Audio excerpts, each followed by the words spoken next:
बहुत समय पहले स्वर्ग लोक में अंजना नाम की एक अत्यंत सुंदर और तेजस्वी अप्सरा रहती थी, जिनकी सुंदरता और विनम्रता पूरे देवलोक में प्रसिद्ध थी। एक दिन अंजना पृथ्वी के वनों और पर्वतों में आनंद पूर्वक विचरण कर रही थी। तभी अनजाने में उनकी गति से एक महान ऋषि की तपस्या भंग हो गई।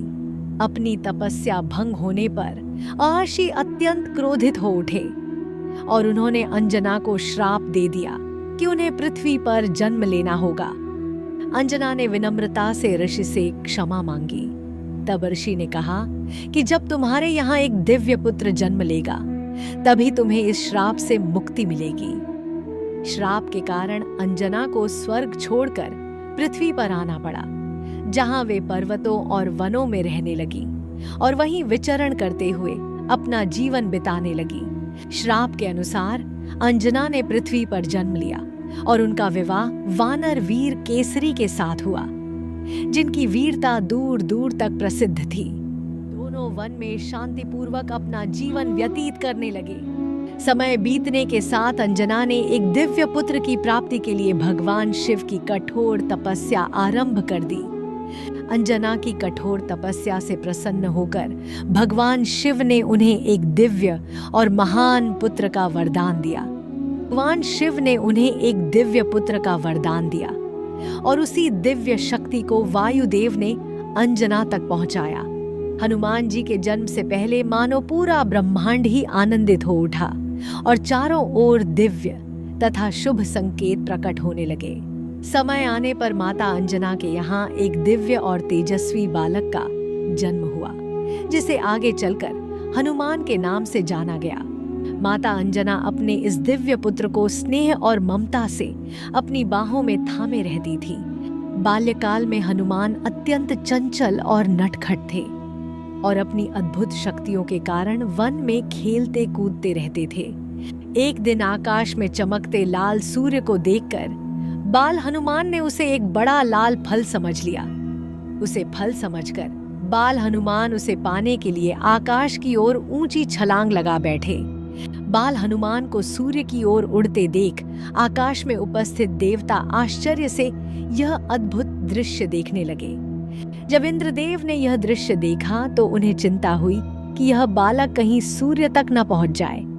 तब इंद्रदेव ने क्रोधित होकर अपने वज्र से बाल हनुमान पर प्रहार कर दिया। वज्र के प्रहार से बाल हनुमान आकाश से नीचे गिर पड़े। अपने पुत्र को घायल अवस्था में देखकर वायुदेव अत्यंत क्रोधित हो उठे। क्रोध में आकर वायुदेव ने पूरी सृष्टि से वायु का प्रवाह रोक दिया, जिससे तीनों लोकों में हलचल मच गई। वायु के रुकते ही देवता और समस्त जीव जंतु संकट में पड़ गए और सभी देवता चिंता में डूब गए। तब सभी देवता समाधान के लिए ब्रह्मा देव के पास पहुंचे और उनसे सहायता की प्रार्थना की। तब ब्रह्मा देव स्वयं वायुदेव को शांत करने के लिए उनके पास पहुंचे। ब्रह्मा देव ने अपने दिव्य स्पर्श से बाल हनुमान को पुनः जीवन प्रदान किया। इसके बाद सभी देवताओं ने बाल हनुमान को अनेक दिव्य शक्तियों और वरदानों से आशीर्वाद दिया। इन दिव्य वरदानों के कारण बाल हनुमान अत्यंत शक्तिशाली और चंचल हो गए। अपनी अपार शक्तियों के कारण कभी कभी बाल हनुमान ऋषियों की तपस्या में भी बाधा डाल देते थे। तब ऋषियों ने हनुमान को श्राप दिया कि वे अपनी शक्तियों को भूल जाएंगे और उन्हें केवल तभी याद आएंगी जब कोई उन्हें स्मरण कराएगा। ऋषियों के चले जाने के बाद बाल हनुमान शांत होकर वहीं बैठ गए और धीरे धीरे उनकी चंचलता भी कम हो गई। लेकिन क्या आप जानते हैं कि हनुमान जी के जन्म से जुड़ी एक और अद्भुत कथा भी प्रचलित है, जो अयोध्या के राजा दशरथ के महान यज्ञ से जुड़ी हुई है। उसी समय अयोध्या के राजा दशरथ पुत्र प्राप्ति के लिए महान पुत्रेष्टि यज्ञ करवा रहे थे। यज्ञ की अग्नि से प्रकट हुए दिव्य पुरुष ने राजा दशरथ को पवित्र खीर देते हुए कहा कि इसे अपनी रानियों को खिलाएं, इससे उन्हें दिव्य पुत्रों की प्राप्ति होगी। दिव्य पुरुष के कहने पर राजा दशरथ ने वह पवित्र खीर अपनी रानियों को प्रसाद के रूप में दे दी। उसी समय एक पक्षी वहां आया और उस पवित्र खीर का एक छोटा सा अंश लेकर आकाश की ओर उड़ गया। वह पक्षी उस दिव्य प्रसाद का अंश लेकर दूर आकाश में उड़ता हुआ वन और पर्वतों की ओर बढ़ गया। उड़ते हुए उस पक्षी से प्रसाद का एक छोटा सा अंश नीचे गिर पड़ा, जहां माता अंजना भगवान शिव की भक्ति में लीन थी।